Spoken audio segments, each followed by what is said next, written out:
નમસ્કાર મિત્રો, આજે આપણે વાત કરવાના છીએ બજરંગદાસ બાપા અને ગોવિંદ પટેલ સાથે બનેલી ઘટના। સાંજ પડતી હતી। ગામના છેડે આવેલા એ દેશી નળિયાવાળા ઘરની અંદર અજીબ એવી નિશબ્દતા ફેલાઈ હતી। દિવાલો પર વર્ષોથી પડેલી ધૂળ જાણે આ ઘરના દુઃખની સાક્ષી આપતી હોય એમ લાગી રહી હતી। આંગણામાં પડેલો ખાટલો આજે પણ એ જ જગ્યાએ હતો, પરંતુ એક ખાટલા પર બેઠેલો માણસ હવે પહેલો જેવો નહોતો। માથે સાફ સુથરી પાઘડી બાંધી શરીર પર ચોળી કફની પહેરીને બેઠેલો ગોવિંદ પટેલ બહારથી ભલે મજબૂત દેખાતો હોય, પરંતુ અંદરથી એનું મન ટુકડા ટુકડા થઈ ચૂક્યું હતું। સાંજના લાલચટ આકાશ તરફ એની આંખો ઉઠતી હતી, પણ એ આંખોમાં આશાનો એક પણ કણ બાકી નહોતો। જાણે સૂર્ય પણ એને ચીડવતો હોય એમ ધીમે ધીમે ઢળી રહ્યો હતો। ગોવિંદ પટેલ આખું જીવન પોતાના અહંકાર પર જીવી ગયો હતો। પટેલ છું, કોઈની સામે માથું ન વાળું, આ વાક્ય એના લોહીમાં વણાઈ ગયું હતું। ગામમાં કોઈની સામે હાથ ફેલાવો તો એને મોત કરતાં પણ વધારે ભયાનક લાગતું, પણ આજે એ જ હાથ ખાલી હતા। માવઠાએ એવી માર મારી હતી કે ખેતરમાંથી એક દાણો પણ હાથમાં આવ્યો નહોતો। પાક બરબાદ, આશા બરબાદ, અને ઉપરથી લેણાદારની લાઈન। કોઈ સવાર સાંજ નથી જોતા, કોઈ પરિસ્થિતિ નથી સમજતા, બસ પૈસા માગે, પૈસા જ માગે। એ જ સમયે ઘર અંદરથી લાજ કાઢી બહાર આવી એના ચહેરા પર પત્ની હોવાનો અધિકાર ઓછો અને સંઘર્ષનો ભાર વધારે દેખાતો હતો। હાથમાં પિત્તળનું લોટું લઈને એ ખાટલા પાસે આવી પાણી આપતા આપતા એની આંખો ઝૂકેલી હતી, જાણે બોલવાનું તો છે પણ શબ્દો ગળામાં અટવાઈ ગયા હોય। થોડો સમય શાંતિ રહી, પછી એ ધીમા પણ કડક અવાજે બોલી, તમે તો આજે ફણસ વેચી આવ્યા, ખાટલો ઘરવ ખરી જે હતું એ બધું વેચી નાખ્યું। ગોવિંદ પટેલે માથું હલાવ્યું, લાજ કાઢી આગળ બોલી, આપણું જે કંઈ ઉપજ થયું હતું એ બધું તો પહેલાં જ લેણામાં વહી ગયું। હવે કાલે જે લેણું આપણી માથે છે ને એ બધું ચૂકવવાનું છે। આ શબ્દો ગોવિંદ પટેલના કાનમાં નહોતા પડ્યા, સીધા એની છાતીમાં ઘૂસી ગયા। છતાં બહારથી એણે અહંકાર જાળવી રાખ્યો। કાંઈ વાંધો નથી, એ કરડા સ્વરે બોલ્યો, ચૂકવી દેશું। પણ એ શબ્દોમાં વિશ્વાસ નહોતો, ફક્ત ખોટો સાહસ હતો। લાજ કાઢીએ એને જોયું પણ કંઈ બોલી નહીં। વર્ષોથી એ ગોવિંદ પટેલના અહંકારને ઓળખતી હતી। એ જાણતી હતી કે હવે બોલવું એટલે આગમાં ઘી નાખવું। રાત પડતા જ ઘર વધુ શાંત થઈ ગયું। દીવો ઝબૂકતો હતો। લાજ કાઢી થાકી હારી સૂઈ ગઈ, પણ ગોવિંદ પટેલને ઊંઘ ક્યાંથી આવે? ખાટલા પરથી ઊભો થયો, ઘરની બહાર નીકળ્યો। આકાશમાં તારાઓ ઝળહળતા હતા, પણ એને એક પણ તારો પોતાનો લાગતો નહોતો। મનમાં વિચારોની ઘૂમરાણ ચાલતી હતી। હવે મારે શું થશે? કાલે લેણાદાર આવશે, ગામમાં નાક કપાશે, પટેલ થઈને હાથ ફેલાવવો પડશે। એના અહંકારને આ વિચારો સહન થતા નહોતા। ગુસ્સો એટલો ભરાયો હતો કે શ્વાસ પણ ભારે લાગતો હતો। એ અંદર ગયો, એક ખૂણે રાખેલો કટોરો લીધો। એ કટોરામાં એવું કંઈક નાખ્યું જે નાખવું ન જોઈએ। હાથ થરથર કાપી રહ્યા હતા, પણ મન અડગ હતું। એક જ વાર બધું ખતમ, એ પોતાને જ બોલ્યો। કટોરો મોઢા સુધી લાવ્યો, એક ક્ષણ માટે લાજ કાઢીને ચહેરું આંખ સામે આવ્યું, પણ અહંકારે દૃશ્યને પણ ધક્કો મારી દૂર ફેંકી દીધું। એણે કટોરાનું બધું પી લીધું। ગળામાં આગ સળગી, શરીર બળવા લાગ્યું। થોડા પગલાં ચાલ્યો અને પછી ખાટલા પાસે જ ઢળી પડ્યો। આંખો બંધ થઈ ગઈ, શરીર સ્થિર થઈ ગયું। ઘર ફરી શાંત, પણ આ શાંતિ મૃત્યુ જેવી હતી। એ જ સમયે ગામથી દૂર આવેલા આશ્રમમાં બજરંગદાસ બાપા પોતાની કુટિયામાં આરામ કરી રહ્યા હતા। અડધી રાત્રે અચાનક એમની આંખ ખુલી ગઈ, હૃદય ધડકી ઉઠ્યું। જાણે કોઈએ અંદરથી જગાડ્યા હોય. બાપા બેઠા થયા, આંખો બંધ કરી થોડી ક્ષણ મંત્રોચ્ચાર કર્યો. પછી સેવકને બોલાવતા બોલ્યા, પ્રભાતે વહેલા જાગજે, હવારે આપણે ગોવિંદ પટેલના ઘરે જવાનું છે.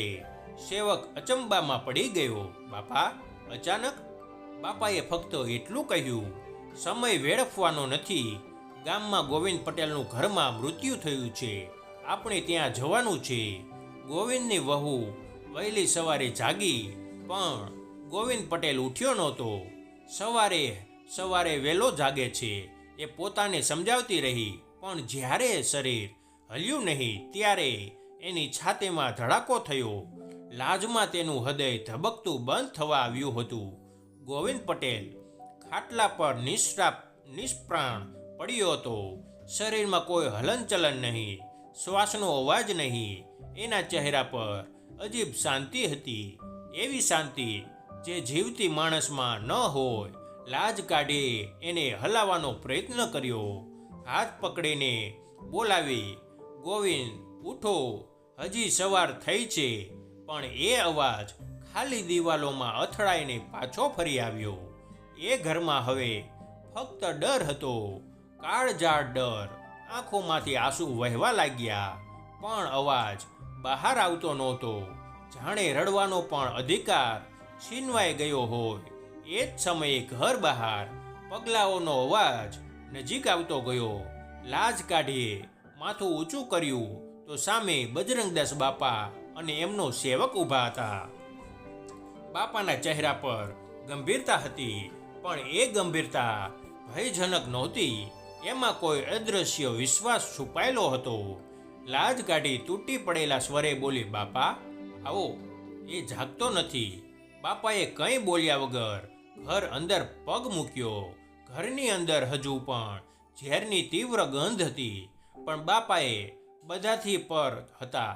એ ખાટલા પાસે આવ્યા, ગોવિંદ પટેલના માથે હાથ ફેરવ્યો. એ સ્પર્શમાં એવી ઉષ્મા હતી કે જાણે ઠંડા પડેલા શરીરમાં જીવ ફરી વહી રહ્યો હોય. બાપાના મોઢેથી ધીમે ધીમે સીતારામ સીતારામ ના શબ્દો વહેવા લાગ્યા.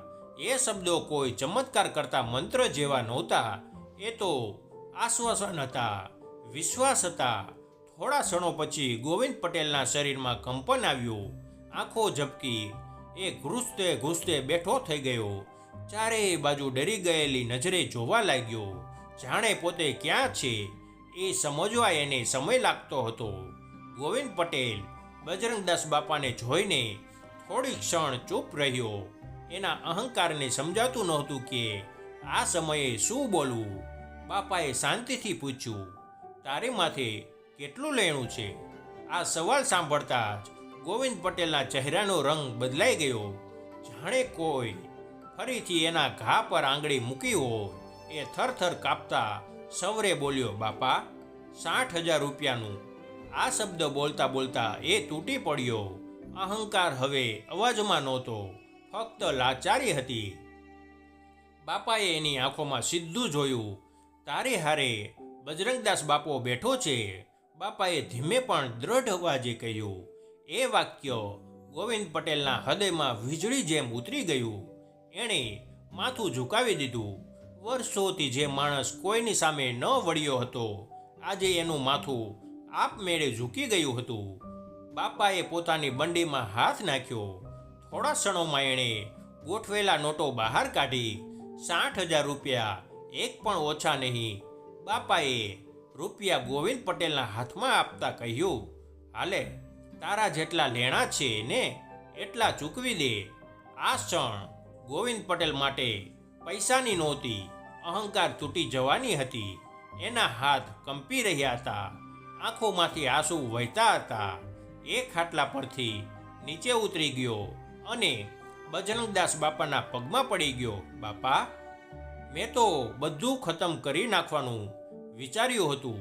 એ રડતો બોલ્યો, મારું અહંકાર મને ખાઈ ગયો. બાપાએ એને ઊંચો કર્યો. માણસ ત્યારે હારે છે જ્યારે પોતાને એકલો માને. સૂર્ય ઉગ્યો હતો, પણ ગોવિંદ પટેલ માટે એ સૂર્ય આશાનો નહીં પરીક્ષાનો સંદેશ લઈને આવ્યો હતો. ખાટલા પાસે બેસી રહેલો ગોવિંદ પટેલ હાથમાં 60,000 રૂપિયા પકડીને જોતો હતો. એ નોટો એને ધન જેવી નહોતી લાગતી. એ તો એને પોતાના જીવનો બીજો અવતાર લાગી રહ્યો હતો. રાતે જે માણસ મોતને ગળે મળવા જઈ રહ્યો હતો એ હવે જીવતો બેઠો હતો. પણ એ જીવ સાથે હવે એક ભય પણ હતો, સમાજ સામે ઊભા થવાનો ભય. લાજ કાઢી ખૂણે ઊભી હતી. એની આંખોમાં આંસુ તો હતા, પણ આજે એ આંસુ ડરના નહોતા, કૃતજ્ઞતા હતા. બજરંગદાસ બાપા શાંતિથી ઘરના આંગણે બેઠા હતા. એમના ચહેરા પર કોઈ ગર્વ નહોતો, કોઈ દંભ નહોતો, જાણે આ બધું એમણે કર્યું જ ન હોય. બાપાએ ગોવિંદ પટેલને જોયો અને કહ્યું, હવે ઊભો થા, પૈસા હાથમાં લઈને બેસી રહેવાનો સમય નથી. એ વાક્યમાં આદેશ ઓછો અને સાથ વધારે હતો. ગોવિંદ પટેલ ધીમે ધીમે ઊભો થયો. વર્ષોથી જે માણસ ગામમાં સીધા માથે ચાલતો હતો, આજે એનો પગ થોડો કાપતો હતો. બહાર પહેલો લેણાદાર આવી પહોંચ્યો હતો, પછી બીજો, પછી ત્રીજો. ઘર આગળ લોકો ભેગા થવા લાગ્યા. ગામમાં વાત ફેલાઈ ગઈ હતી, ગોવિંદ પટેલ મરતા મરતા બચ્યો છે. લોકોની નજરોમાં દયા પણ હતી અને મજા પણ. કોઈ તો મનમાં કહેતો હતો, અહંકારનો અંત આવો જ થાય. ગોવિંદ પટેલ બહાર આવ્યો. બજરંગદાસ બાપા એની પાછળ ઊભા રહ્યા. આ ક્ષણ ગોવિંદ પટેલ માટે જીવવાની સૌથી ભારે ક્ષણ હતી. એણે લેણાદારો તરફ નજર કરી. પહેલા તો શબ્દો ગળામાં અટકી ગયા. વર્ષોથી જે માણસ કાલે આપું કહીને ટાળી દેતો હતો, આજે એ જ માણસ સામે ઊભો હતો. પણ હવે એની પાસે બહાના નહોતા. એણે એક એક કરીને નોટો કાઢી. દરેક લેણાદારને પૈસા આપતા જતા એનું માથું ધીમે ધીમે ઝૂકતું ગયું. આ ઝુકાવ નબળાઈનો નહોતો, એ સ્વીકારણનો હતો. લેણાદાર પૈસા લઈ જતા રહ્યા. કોઈએ આશ્ચર્યથી જોયું, કોઈએ મોઢું ફેરવી લીધું. ગામના કેટલાક લોકો બાપા તરફ જોઈ રહ્યા હતા. એમને સમજાઈ ગયું હતું કે આ બધું બાપાના આશીર્વાદ વગર શક્ય નહોતું. ગોવિંદ પટેલનું હાથ હવે ખાલી હતું, પણ મન પહેલીવાર હળવું લાગતું હતું. એણે બજરંગદાસ બાપા તરફ વળી કહ્યું, બાપા, આજે મને પૈસા નહીં, માનવ બનવાની રીત મળી. બાપાએ ધીમું સ્મિત કર્યું. માનવ ત્યારે બને છે જ્યારે પોતાનો અહંકાર પગ નીચે મૂકે. એમણે કહ્યું. એ શબ્દો ગોવિંદ પટેલના હૃદયમાં ઊંડે ઉતરી ગયા. એણે લાજ કાઢી તરફ જોયું. વર્ષોથી જેણે એને પોતાના અહંકારમાં દબાવી રાખી હતી, આજે એ જ એની સૌથી મોટી શક્તિ બની હતી. લાજ કાઢીને આંખોમાં ગર્વ હતો, પણ એ ગર્વ પૈસાનો નહોતો, જીવ બચાવવાનો હતો. ગામ ધીમે ધીમે શાંત થવા લાગ્યું. લોકો છૂટા પડ્યા. બજરંગદાસ બાપા ઊભા થયા. હવે આગળનો રસ્તો તારો છે, એમણે કહ્યું. આ પૈસા સહારો હતો, જીવન તારે જાતે જીવવાનું છે. એ વાક્યમાં જવાબદારી હતી, આશીર્વાદ હતો અને એક ચેતવણી પણ. ગોવિંદ પટેલ ફરીથી બાપાના પગમાં પડ્યો. બજરંગદાસ બાપા આશીર્વાદ આપી આશ્રમ તરફ પાછા ફર્યા, પરંતુ ગોવિંદ પટેલના ઘર આંગણે એમની હાજરીનો પડછાયો હજુ પણ રહ્યો. એ ઘર હવે પહેલા જેવું નહોતું. દિવાલો એ જ હતી, ખાટલો એ જ હતો, પણ ઘરની અંદરની હવા બદલાઈ ગઈ હતી. ગોવિંદ પટેલ આંગણે એકલો બેઠો હતો. હાથ ખાલી હતા, ખિસ્સા ખાલી હતા, પણ મનમાં એક ભાર હટ્યો હતો. 60,000 રૂપિયા ગયા હતા, પણ સાથે એણે પોતાનો અહંકાર પણ ચૂકવી દીધો હતો. સવારે ગામના લોકો ફરી પસાર થયા. કોઈ બોલ્યું નહીં, કોઈએ પૂછ્યું નહીં, પણ દરેક નજર કંઈક કહી રહી હતી. કોઈની આંખોમાં સહાનુભૂતિ હતી, તો કોઈની આંખોમાં અચંબો. ગોવિંદ પટેલે પહેલા જેમ નજર ઊંચી રાખી ચાલવાનું બંધ કરી દીધું. એ હવે લોકોને સીધું જોઈ શકતો હતો, કારણ કે અંદર કોઈ છુપાવાનું રહ્યું નહોતું. લાજ કાઢી ઘરની અંદર કામ કરતી હતી. એણે વર્ષો પછી પોતાના પતિને શાંતિથી શ્વાસ લેતા જોયો. એ શાંતિ ગરીબીની હતી, પણ ખોટા દંભ વગરની હતી. દિવસો પસાર થવા લાગ્યા. ગોવિંદ પટેલ ફરીથી ખેતર તરફ ગયો. જે ખેતર એને અપમાન લાગતું હતું, આજે એ જ ખેતર એને આશ્ચર્ય લાગતું હતું. જમીન સૂકી હતી, હાથમાં સાધન નહોતા, પણ મનમાં એક આગ હતી. આ વખતની આગ અહંકારની નથી, મહેનતની હતી. સવારથી સાંજ સુધી એ ખેતરમાં પરસેવો વહાવતો. ગામના લોકો દૂરથી જોયા કરતા. કોઈ કહે આ કેટલા દિવસ ટકશે, કોઈ કહે અહંકાર ગયો છે પણ ગરીબી પાછી આવશે. એક સાંજે ગોવિંદ પટેલ થાકીને ઘરે આવ્યો. ખાટલા પર બેઠો હાથમાં પડેલા ફફોડા જોતો રહ્યો. એ ફફોડા એને દુઃખ નહોતા આપતા, એને યાદ અપાવતા હતા કે એ જીવતો છે. તેની વહુ લાજ કાઢી એની પાસે આવીને ધીમેથી કહ્યું, આજે તું થાકેલો લાગે છે ગોવિંદ. પટેલે માથું હલાવ્યું. હા, પણ આ થાક મને ગમે છે, એ બોલ્યો. એ શબ્દો તેની વહુને હૃદયમાં ઊંડે ઉતરી ગયા. વર્ષો પછી એને લાગ્યું કે એનો પતિ ફરીથી માણસ બની રહ્યો છે, પરંતુ જીવન માણસને સહેલાઈથી છોડતું નથી. એક દિવસ ફરી માવઠું આવ્યું. આકાશમાં વાદળો છવાયા. ગોવિંદ પટેલના મનમાં જૂનો ડર ફરી ઉઠ્યો. ફરી બધું બરબાદ થઈ જશે, એ વિચારથી એ રાતભર ઊંઘી ન શક્યો. એ ખાટલા પર બેઠો બેઠો બજરંગદાસ બાપાનું વાક્ય યાદ કરવા લાગ્યો. માણસ ત્યારે હારે છે જ્યારે પોતાને એકલો માને. એણે આંખો બંધ કરી. આ વખતે હાથમાં કટોરો નહોતો, હાથ જોડાયેલા હતા. એણે મનમાં બાપાને સમર્યા. માવઠું પસાર થયું, ખેતરમાં નુકસાન થયું, પણ સંપૂર્ણ નાશ નહોતો. ગોવિંદ પટેલે આને સંકેત માન્યો. હું બચ્યો છું ફરી એકવાર, એણે પોતાને કહ્યું. એ દિવસથી એણે એક નિર્ણય કર્યો. હવે કોઈ પણ મુશ્કેલી આવે હું ભાગીશ નહીં. અહંકાર હવે પાછો નહીં આવે. એ નિર્ણય એના જીવનનો સૌથી મોટો ફેરફાર હતો. ગામમાં ધીમે ધીમે વાત બદલવા લાગી. લોકો કહેવા લાગ્યા, ગોવિંદ પટેલ હવે પહેલા જેવો રહ્યો નથી. કોઈ તો એની મહેનત જોઈને મદદ કરવા પણ આગળ આવ્યો. કોઈએ બિયારણ આપ્યું, કોઈએ સલાહ આપી.